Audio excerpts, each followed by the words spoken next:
Okay, you can start, Gopal. Yeah. Okay, let me see. I think we have a few people and a few people more will join.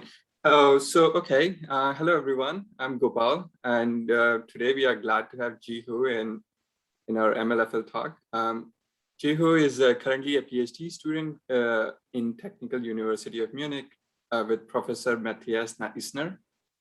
He was previously interning at Facebook AI Research.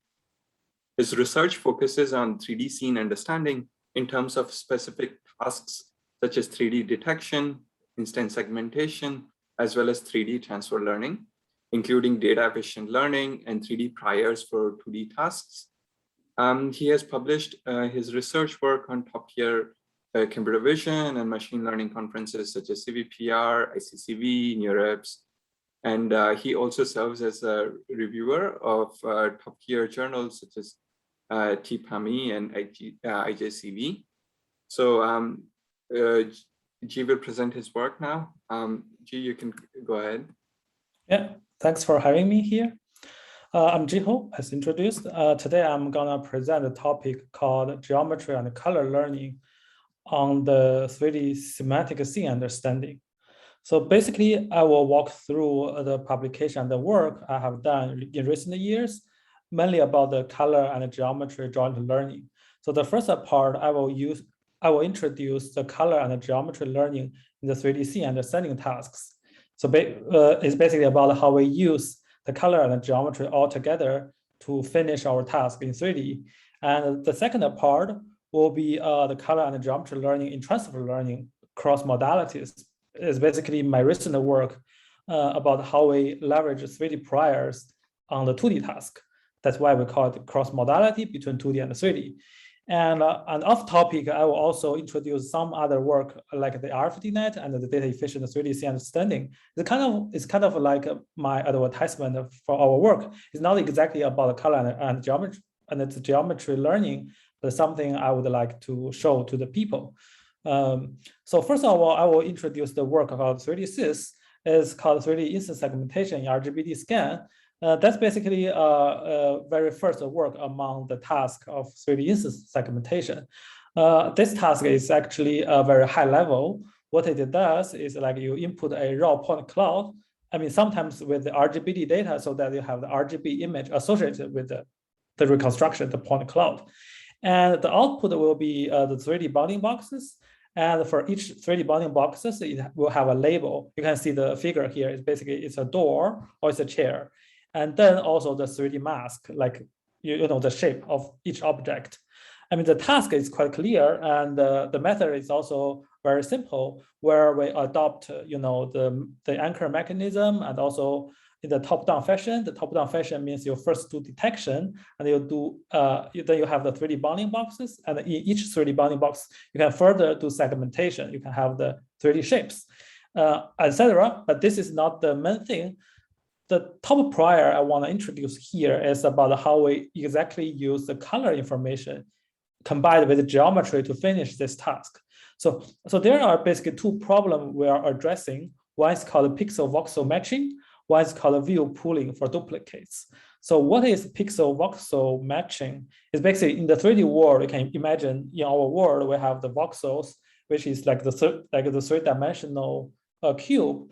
But when you project the pixels from image to our 3D world, you can imagine that in one, let's say our voxel size is 2 centimeters. You can imagine a 3D cube that the length is 2 centimeters.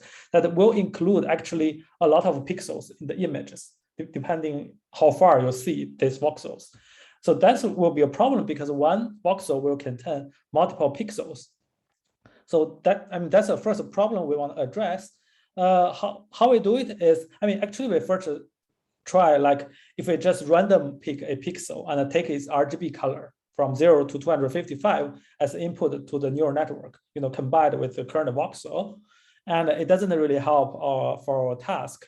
So that's why we think why. The first thing we think is because it's mismatching, and also compared to the geometry, you can think the color signal is actually a weak signal because imagine when you see a 3D mesh, a 3D reconstruction. Even though you don't see any texture or color, you can know actually it's a chair or it's a sofa by only seeing the 3D shapes.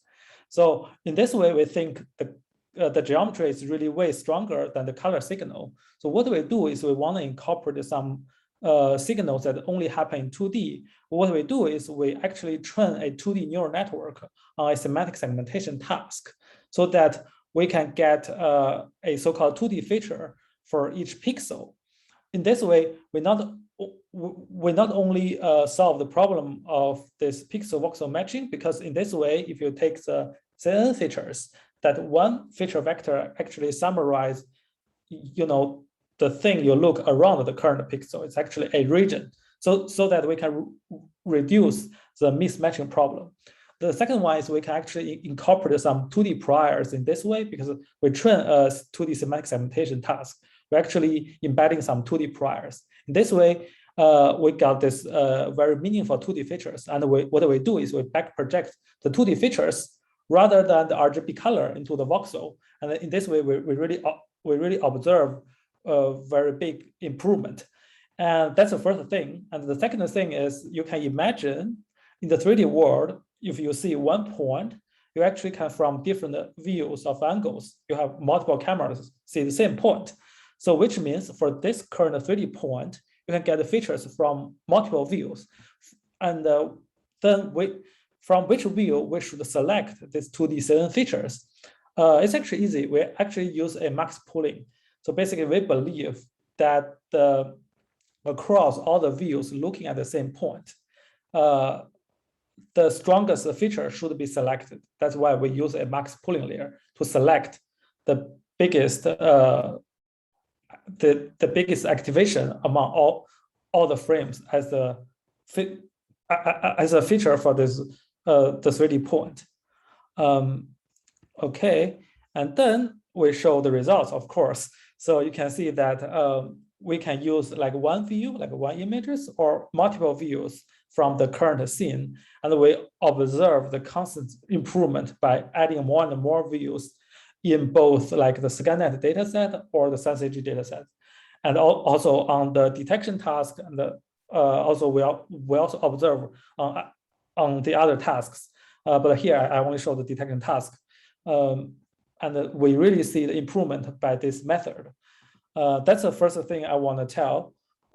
Yeah, that's the 3D segmentation result on ScanNet. It's constantly have the improvement. And that's the first task I want to talk about, that the 3D instant segmentation, that by using our method, this kind of color and geometry learning, you can have good results, improvement. The second one I want to talk is about my second paper called RevealNet. That was actually another task called 3D instance completion. So you can imagine in the 3D scan, you can see the left images, you input a 3D scan, and you can of course do instant segmentation. You can get every object, but in 3D, it's naturally missing geometry. It could be a lot of reasons. It could be the missing camera views in the 3D reconstruction, or it could be some lightning, some reflections. You just like some mirrors or some glass, you cannot see the surface. You cannot reconstruct the surface. In this way, you have the holes. What we want to do is that, hey, can we not only detect and segment the objects, we can also complete the shapes. It has a lot of meanings. For example, if you have a robot, it want to grasp an object. If you don't know what happens behind the surface, you cannot exactly you cannot exactly to take it. If you want to grasp it precisely, you have to know the geometry, that is behind the front surface. And then we actually use very similar architecture as my previous work, but we actually add a completion head, which we have the so-called completion supervision. So, the funny thing is that normally in the 3D reconstruction, you don't have the ground truth of completion. As I said, you always have the holes in the real data. So what do? We leverage another data set called scan-to-get, where we align the CAD model. The CAD model is designed by human, by the designer, it's artificial objects. We align the CAD model, the key points, the corners of the chair, for example, to the mesh, so that we can have this aligned ground truth to use as a supervision of the completion. So for this one, I want to show here is that if we use the similar method with color and without color, we also observe the improvement of the completion task. So both on ScanNet and SenseG. So basically, I want to show you now is basically for at least these two 3D tasks, the semantic segmentation, the 3D instant segmentation and the 3D instant completion, we observe constantly improvement by using this kind of color and geometry-driven learning.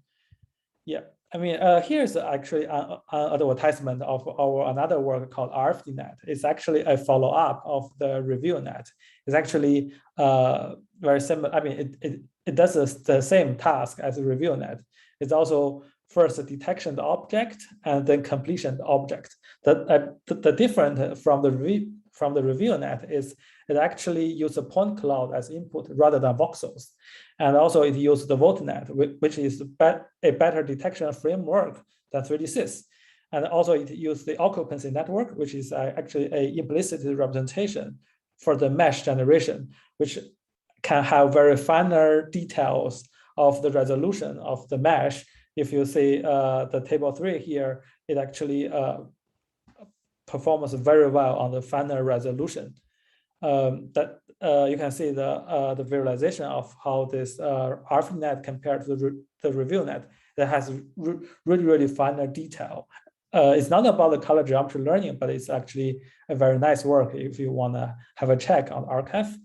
Another thing is another work that we is actually this year's the Neural NIPS 2021 paper. So it's called Panoptix 3D scene reconstruction from a single RGB image. What we want to do here is like we input a single RGB image, and then we want to reconstruct the 3D geometry from the single RGB image. On the same time, we want to have the Panoptix segmentation, which means we want to have not only the object level segmentation, but also per pixel or per voxel semantics for this one. So for this one, we actually starting with the color information. We have a 2D image as the input. We have the 2D part, which is actually a ResNet. We to extract the features from ResNet and use those features. We first do a prediction of the depth.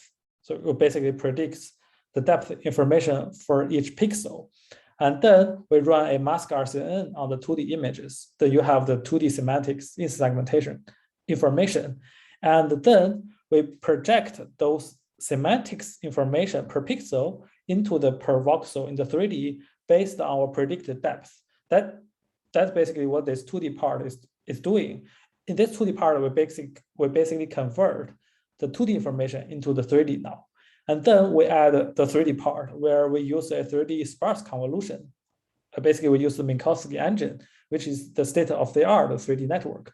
And we use that one to further complete, because now we predict the depth from single RGB image. You only see the front surface. You're still missing a lot of geometry, that behind the front surface. We use the Minkowski engine to do one, that we're completing the missing geometry. Secondly, we can kind of propagate the 2D. Like now we have the 2D in segmentation on each voxel, but we want to propagate those information to the missing geometry again. Then we have the completion, the completed geometry and the semantics. That's basically the whole pipeline, how it works. The paper will be released soon, I think. I think the camera ready will be in several days. Then you can see the paper. And then here I want to show some really fancy result that what we can achieve here. We basically compare with two baselines. One is called mesh RCN. What they do is they actually also infer the 3D geometry from single color images, but only on the object level, which means they don't have the background. I mean, they don't have the wall and the floors. And another one is total 3D that they also try to reconstruct the whole scene with the objects and the wall and floors. But what they do in a different way, they kind of predict each object singly and put them into the 3D scenes. So here I want to show the real result comparison of our method and their method. You can see we have very dense reconstruction and the Panoptix segmentation. Also, we have better pose estimation of each object in our method. So I want to show more further results that with this method. Yeah, I really like those visualizations. It looks very fancy. That's another work we do, that we do this color geometry learning, where we try to inference the 3D geometry from the color. Another thing I want to kind of show is called data efficient 3D scene understanding. This is actually also non-relevant to the color geometry learning, but I also want to advertise it, is because this is our CVPR paper in 2021 in this year. So what we want to do here is that we actually want to do so-called data efficient learning. So basically, we found a very interesting phenomenon is that, for example, if you want to train an instant segmentation of the point cloud, as shown here, you don't have to have the full annotation. You can only annotate very few points to achieve very good results. That's basically our observation. To further explore this task, we set up a benchmark. So basically, you can imagine in a 3D point cloud like this is a very raw point cloud. You don't have anything. And if you want to select 20 points, only 20 points from thousands of points or millions of points, what are 20 points you want to select as an example of points you want to annotate to achieve the best results? That's basically the question we want to ask in this benchmark. So then for this benchmark, we actually propose several tasks. The first one is a very natural one, is that called limited scene reconstructions, which means, for example, in ScanNet, we have 1,200 scenes, like the reconstruction. What if we only have a partial of the data, let's say 20 scenes for training? What kind of results we can get? That's the first task. The second task is called a limited annotation. As I showed, imagine we have all the reconstruction, but only several points, let's say 20 points, you can annotate on the 3D point cloud. Which 20 points you want to annotate? That's the second benchmark. The third one is we provide the baseline. Is basically we use the state-of-the-art backbone, the Minkowski engine, the sparse convolution, to train a semantic segmentation and the 3D instant segmentation and the 3D detection as a baseline. It's all state-of-the-art, and that's basically our baseline. We want to improve upon that, and we also propose our method. Basically, we propose to use so-called transfer learning, where we first do unsupervised pre-training, and we can use the pre-trained ways to do this downstream task. We can see it achieve better results on than the baselines. So our method called contrastive scene context is actually a contrastive learning. Basically, we contrastive on the pointer-wise and the spatial-wise information on the two partial frames. It's purely unsupervised or self-supervised, because you don't need any human annotation, but you just need to know the camera pose. But the camera pose is actually given by free in the 3D reconstruction.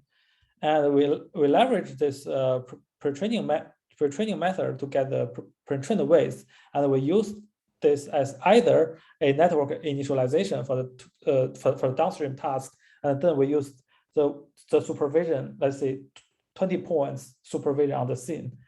Or another interesting phenomenon is that we first do a inference on the raw point cloud. Then we can get per voxels or per point features from the pre-trained network, and then we can run a k-means cluster on the per point features to get, for example, 20 centroids as points that we think we should annotate. That's basically the two methods we propose. And we also observe the significant better results, especially on the very few data that are available. You can see here, basically on the 20 points, the gap is very big comparing to training from scratch. But on the 200 points, it's already kind of saturated, like very close to the baseline. But that's also our purpose, that we want to show that the large gap on the very small data. Actually, the 20 labeled points is only 0.01% of the all all points that of the the all points, and then we also want to show our method also have better performance on the full data. Let's say if you, now we assume we only have partial of the data, but if we have all the data with our pre-training method, we can also see the gap on some tasks, on some data sets, although the gap is not as big as on the very few data. And we also show that we try different backbones, not only on the Minkowski engine, but also on the PointNet. We all observe the gap clearly. So our method is agnostic to the backbones. That is not relevant to the color and the geometry learning, but I want to show you this work. I think it's very interesting work that you can have a look at. Can I ask a question? Sure. Yeah, so I'm wondering, how do you transfer the sparse labels to all the point clouds for supervision? No, actually, we didn't do that. In the supervision, we really have the sparse label. 20 points means 20 label in the supervision. I think you're mentioning, actually, I want to talk about this one. I know there's a paper who also actually submit to our benchmark, I think, that kind of doing what you are saying. Basically, they propagate, the point for the single, the label for a single point to its neighborhood regions, and achieve also very good results.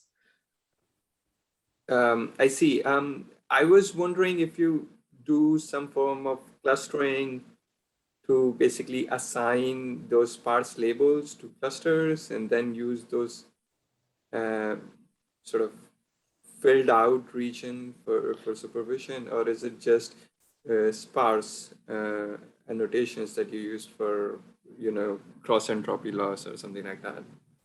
Yeah, we just use very sparse supervision for our method for the downstream task. I see, because the way I was thinking about is like, once you have a pre-trained network using your self-supervision method, you could cluster those embeddings, and then let's say you get 100 or 200 clusters, and then you just label those clusters. So that is also a form of sparse annotation, right? Yes.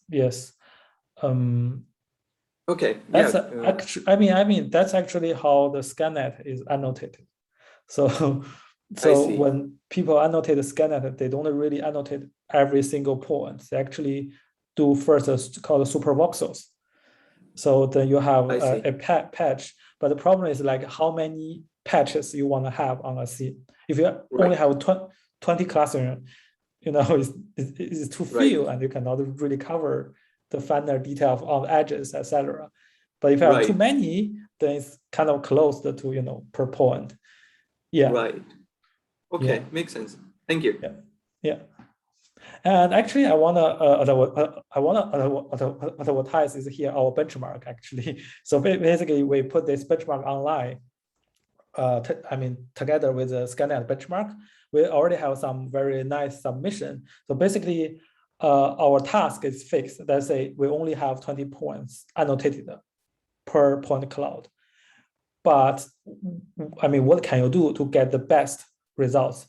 We are using pre-training method, but it's not limited only to pre-training. For example, there's one method called one thing, one click.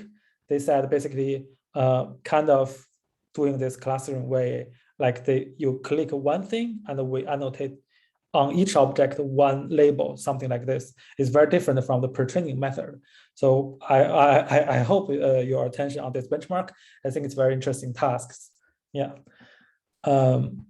Nice. Okay, and then I think I will talk about actually the main part of this talk. I want to also talk about this called Press3D, which is actually our ICCA paper this year, where we really do the cross-modality learning, where we jointly training between the color and the geometry in this contrastive learning framework. And we show that by pre-training cross 3D and 2D modality, we can benefit the 2D downstream task. Basically, we try to introduce the 3D priors for 2D downstream tasks. So this is a joint work with also the people from the fair and also with my professor, Matthias Nisner. So basically, the whole pipeline is look like it's automatic. It's look like this. For a 3D scene, we have a lot of views and images. And we first do the contrastive pre-training, leverage this RGB-D information. I don't know how to stop it, but just keep with this. So basically, what you do here, you can jointly learning between the voxel and the pixels and to train the backbone. And then you will use this backbone to do the 2D downstream task, like the instant segmentation, the detection, and the semantic segmentation. So basically, the motivation is now we have this large scale RGB-D data on ScanNet. How can we use that? So that's why we propose this unsupervised pre-training on this RGB-D data set, and then we do downstream tasks on the only RGB images. So that's how this data looks like. You have a 3D scene like this, and you have the camera views. For example, there's 2 camera views, and from these 2 camera views, we can actually get the pixel to pixel correspondences by this information between 2 views. And another information we can get is we have the so-called 2D, 3D correspondences. Basically, you have the pixel to point cloud, the mapping between the pixel and the points.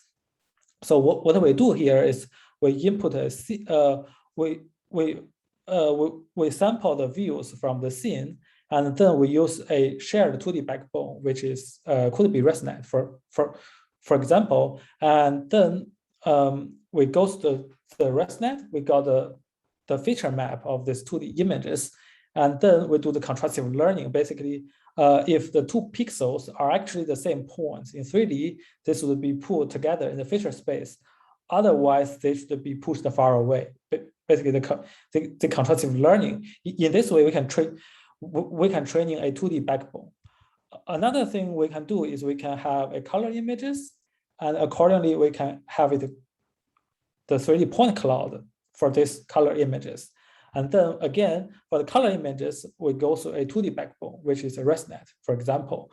And for the 3D chunk, the point cloud, we can go to a 3D backbone. It could be the sparse convolution. And then we got the per pixel features and the per point features. And then again, we do the contrastive learning between the pixels and the points. And this loss, we call it the geometric prior contrastive loss. The previous loss we call the view invariance contrastive loss.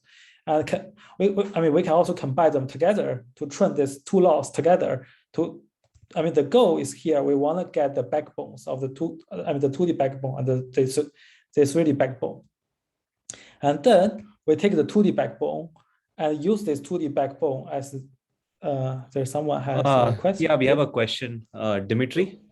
Yeah, can I ask a question yet? Sure. So for the contrastive learning, with this example with the bed, if we imagine, for example, that this scene has like several beds, and we do contrastive learning, so it's a question about the context, for example. So we match pixels, right, to 3D to points in the point cloud.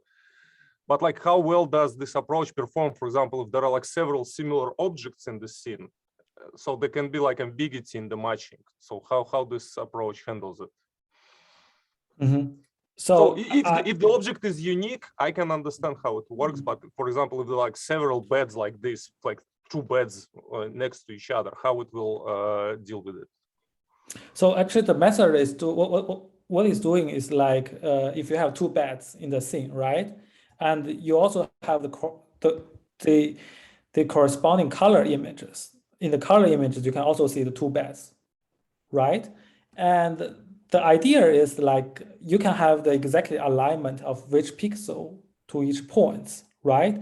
There are 2 scenarios. One is if these 2 beds have the same texture or similar colors, then yes. Then that I think you think that there will be confusion. Basically, basically the same color are mapping to 2 points.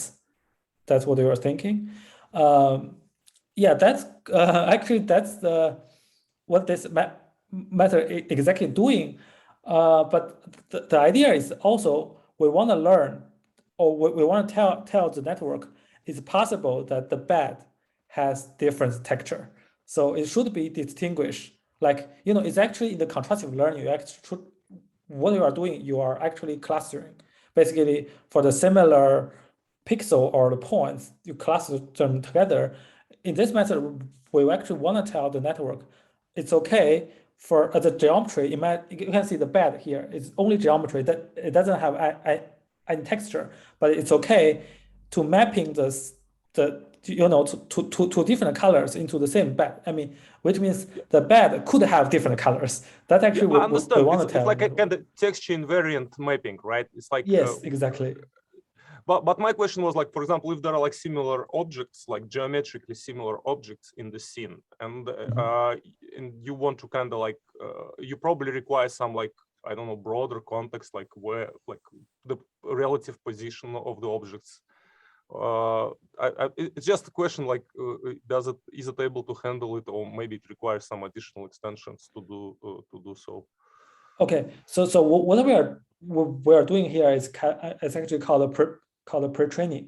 So here we don't have actually the supervision. I see. So you are not even like concerned with this. You're just concerned about like texture invariant. Yeah, exactly.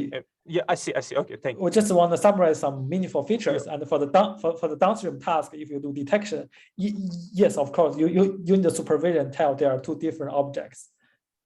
Yes. Okay, I see. I'm sorry. Yeah, I understood now. Yeah, thank you. Yes. So in this contrastive learning is actually basically doing the pre-training. If you look at the paper like a Moko or SimClear, it's actually they are the 2D version of the contrastive learning. They're kind of doing a similar thing. Basically, you don't do downstream task, just learn and get some features. Yeah, that's how this works. Yep. Thank you for clarification. Yep. And yeah, then we go to the question of downstream task. Then we can use this. I mean, we actually have a 2D backbone and a 3D backbone, but we only take the 2D backbone. We discard the 3D backbone because we are now focused on the 2D downstream task. One interesting direction is you can also take the 3D backbone for the 3D task. And here we show the visualization of how it looks like.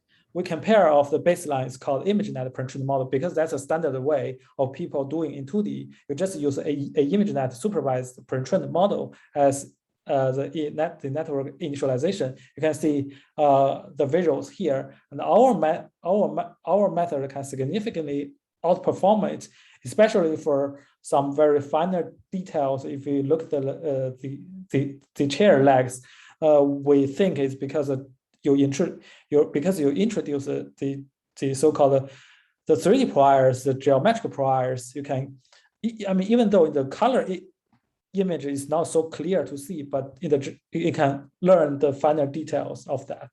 So that's our assumption here. And then we also show the numbers. Of course, we use 2 backbones, the ResNet 50 and the ResNet. Yeah. I also see the. Yeah, sorry, can I ask another question? I'm just curious. It's very interesting approach. Like how well it handles like kind of out of distribution textures. For example, if we have like example with like give like your model a scene and it has bed with like kind of like new texture. Is it able to like handle it like? I don't know, maybe you didn't try it. I'm just curious like how well it generalizes to kind of like out of distribution textures, like how well it is able to handle them. If yeah, actually I think it's a very good question because I think it's very worth trying, but I didn't try it for this out of I'm just very curious. Sector. It's like how because as I understand in these scenes, like amount of textures is kind of like limited, just like because not a lot of samples usually. I think your question can summarize as so-called like really transfer learning. Like if you do some task that some Yeah, it's texture. basically about it. Yeah, it's basically about it's like how well this like pre-training transfer to like unseen scenes and unseen texture. Yeah, I know. I actually I think it's a valid concern, and it's very important. It's not a concern. I'm just curious. I mean, it's it's like. I mean, I can tell the conclusion. So the in-domain transfer, let's say basically you have seen the texture in the pre-training and downstream. If you have seen them before, you will have better performance than than really transfer. I will show you some result afterwards. Like if we do the pre-training on ScanNet, which is basically the indoor scene, and we do the downstream task on Coco. The Coco is very some random images. You can see you can also see the improvement, but not as big as the in-domain transfer. Yeah. I will show. Thank you. I will show the table later. And here we also try to set up the valid baseline, because the ImageNet is pre-training on the ImageNet, and now we doing downstream task on ScanNet, but we also pre-training on the ScanNet.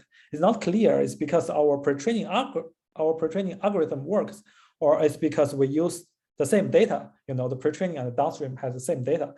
So that's why we introduced MoCo, which is the state-of-the-art pre-training method. We again training MoCo on the ScanNet again, but for MoCo it just only uses 2D priors. So we can show that the 3D priors is better than 2D priors in this way. Yeah, that's basically why we want to show those like all those baselines. Thank you for clarification. Just a quick question. So in your method, can you explain exactly what is in the contrastive learning formulation, what exactly is a positive pair and what exactly is a negative pair that you're using? Yeah, sure. So I can go back actually. So for example, if you have this 3D point cloud and you have the 2D images, so you can, those are corresponding. So basically those images corresponding to this point cloud. And because we know the camera pose, and and then we can know which points is corresponding to which pixel, right? And those will be defined as positive pairs. So they are the same, actually. They're actually the same.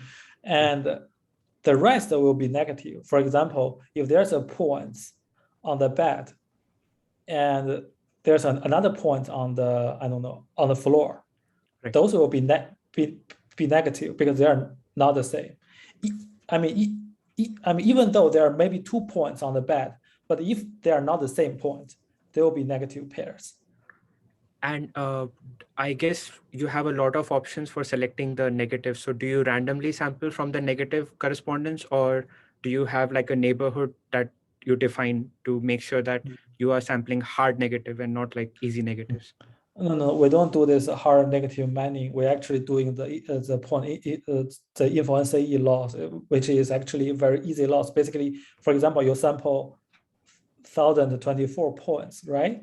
And then you will have 1024 positive pairs, right? And then all the rest will be negative. Basically, within this 1024 points, if they are positive, if they are not positive, they will be negative. And there is, that answers the question. Thank you. So basically, can you imagine you have a 2D matrix, let's say 1024 times 1024 points. Basically, the diagonal will be the same points, right? If you imagine the index of each point, and those diagonal will be the positive pairs. All the other atoms on the matrix will be negative. So in the total number of points that you sample is limited by a number, and it's not like you're sampling all the points. No. It's limited by all these sampled points. It's within all these sampled points. Exactly. Got it. Thanks. Yeah. Well, I guess the question here is how this is compared also to the previous work that you showed, where the negatives are sampled within the same region of the shape context bin. Like you could select negatives from the same bin, like what you did before. So I guess you would need to find the corresponding pixels to the points that are belonging to the same bin, but I guess this is doable as well, right? Yeah. Mm-hmm. So you could sample negatives in a more like harder negatives. Yeah. I mean, I think there are a lot of ways to do contrastive learning now. There's a bunch of paper. We didn't really try hardly of different variants, or I mean, there are also something called projection headers from Sinclair or whatever. We just try the easiest contrastive learning. We want to show this. So the 3D priors have. I believe if we use more advanced contrastive learning laws, how to sampling, etc., I think it would give a bigger gain. I believe so. Yeah. Yeah, this is a great starting point in any case. Yeah. Thanks.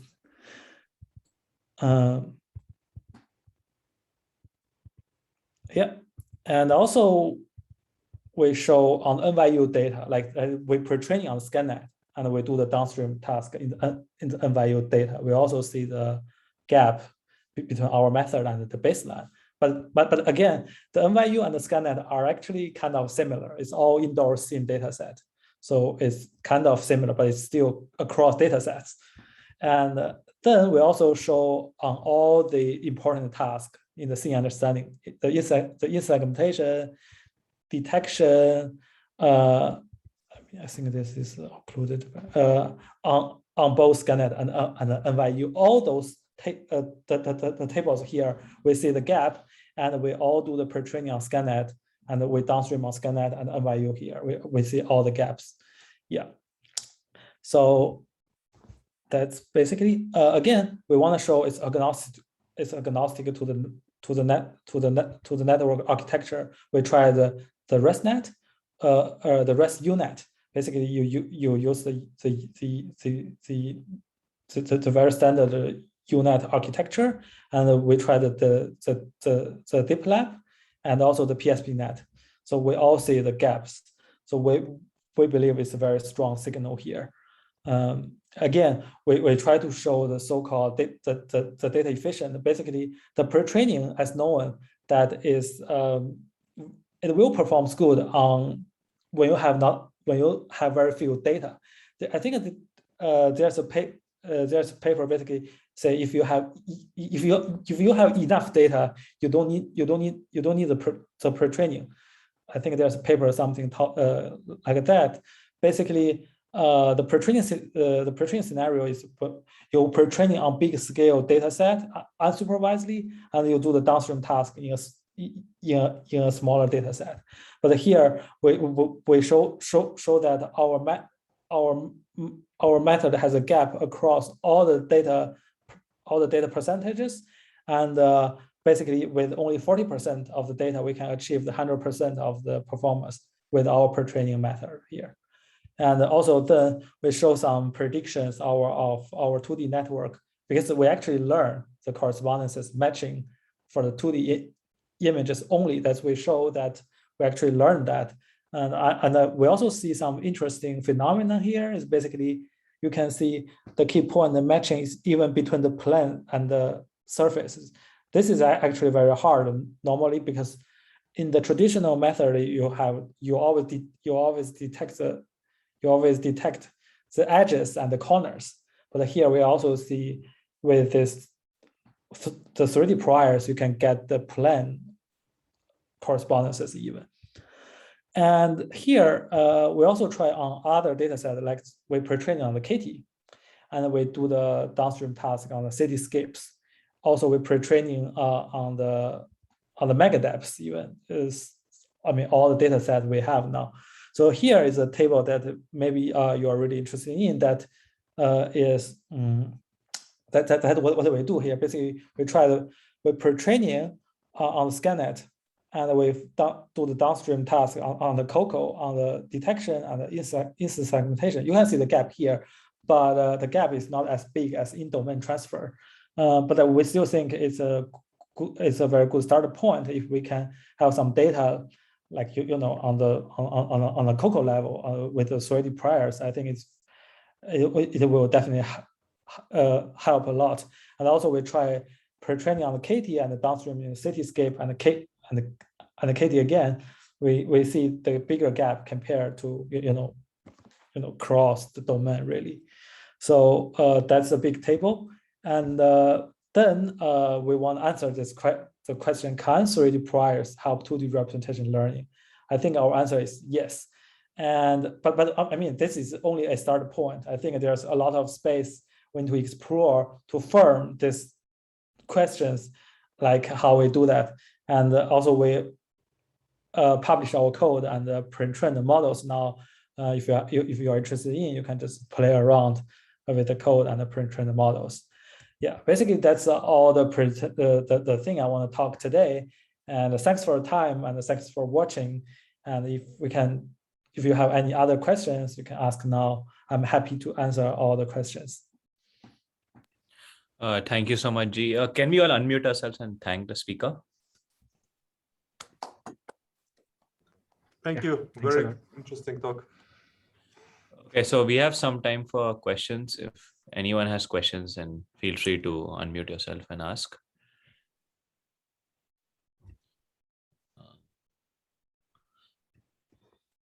Dimitri, did you have a question or just clapping? Okay, cool. I think some questions are already asked during the presentation. Yeah. I think it's also okay. You don't have to wait until the end. Sometimes you just forgot the context of that. I have like kind of like somewhat related question if I can ask it. So I'm just curious. So it's like when you train these models on scenes, you kind of like try to like find the instances of 3D objects, and for example, and the variety of 3D objects in the scenes is like kind of low, like smaller than variety of 3D objects than variety of 3D objects in general. For example, like you have data set and you have the chairs in the scenes, and there are like some variety of the chairs. But there are also like specific data set, I don't know, like ShapeNet, which has like more chairs and more variety of the chairs. And I'm just curious, it's like whether, so first, is it a problem, for example, it's like, for example, that these models are trained on the scenes don't generalize to like, I don't know, like out of distribution chairs in the scenes. And if, for example, are there like way of like kind of transferring like information from the data set of chairs to the model in the scene? If this question makes sense. I think it totally makes sense. So I think for deep learning, finally, I mean, there's a lot of research on the few shot learning or zero shot learning. Basically, you want to have good performance on the unseen data, right? But I think for our task, I think it shows a better performance on the seen data. For the unseen data, I don't know. I think it's really hard. Like, I mean, at least the unseen data should have some similarity with the seen data. Yeah. Well, my question is more about, like, for example, you have like data set of scenes with the like some chairs, and you have like data set of chairs with like kind of larger variety of like chairs than chairs in the scenes. How kind of we connect them to like improve like geometric instances like I don't know, reconstruction detection in the scenes. I may think if I don't know the answer actually. I'm thinking. Yeah, so that's like kind of relatively general question. Yeah. I think one thing is actually no. I think for me, I think a more thing I'm thinking is like actually is the data augmentation. It's not really you can do something about the network itself. I mean, I don't know about the architecture wise or the laws wise, but I think one thing is about the data augmentation. If you can really augment your data that has large context or whatever, I think that will really help. I think there's one paper called Mixed 3D recently. I'm really interested in. So basically, I mean, I'm not sure if you know, on the ScanNet benchmark, semantic segmentation is kind of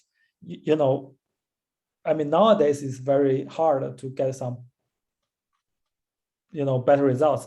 But this paper, this paper, what they do is they just do the data augmentation. They mix two things together as data augmentation and training on more this mixed things, and then it has a boost. So what I'm thinking is like more like for the RGB-D data, you have the 3D mesh, right? You can kind of augment the mesh, and you can do the rendering. You can render infinite amount images you want if you have the camera angles with bigger context. In this way, I think, you can even push. You can even take some chairs from ShapeNet, put it into the scene and render it. Then the chair will have the context, but the chair is is unseen before in the current data. So you can have more chairs, more styles of chairs, and more context. I think with this huge data augmentation, can really have a big jump in the performance. But it's mainly about how do you augment data, yeah. And do it efficiently, yeah, and learn it efficiently. I see. Okay, thank you. Yeah, that answers the questions. Yeah, thank you. Yeah, thank you. I think this is really good, interesting research. Yeah. Thanks again. Yeah, you're welcome. Okay, yeah, I think we can close. The others have left.